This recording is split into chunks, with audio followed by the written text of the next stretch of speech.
Welcome back into this week's edition of Sports Extra. Half of the remaining Section 2A boys basketball bracket is set. Now let's take a look at the quarterfinals matchups taking place at Sibley East.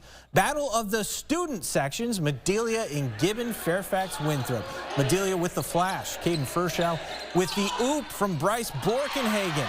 Second half now, Owen Swenson hits a three for GFW. Teams exchanging shots. Borkenhagen lets it rip for a traitor chip from the corner.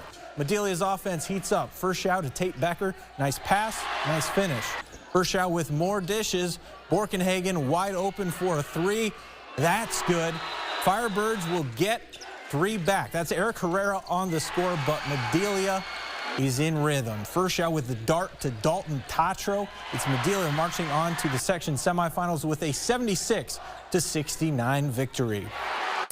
Madelia will take on either Springfield or Loyola. First half, Tigers Parker Keene with the steal. Little back and forth action with Aiden Moriarty.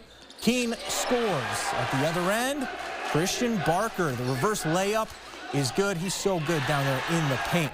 Tigers moving the ball all over the place. Keene winds up finishing that play off. Brecken Heiling will dance his way through the defense to the hoop for the Springfield bucket.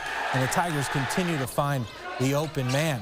Brian Berkeley, you can go ahead and count it. Crusaders keep working it down low to Barker. That's not a bad choice. He just continues to get buckets. Tigers are on fire this evening, though. Heiling drops in another three. They go on to win 92-59. Semifinals set for Monday at Gustavus. And we had so much fun with Sports Extra tonight that we will be doing it again tomorrow night for some section championships. Be sure to tune in. That'll do it for tonight's show.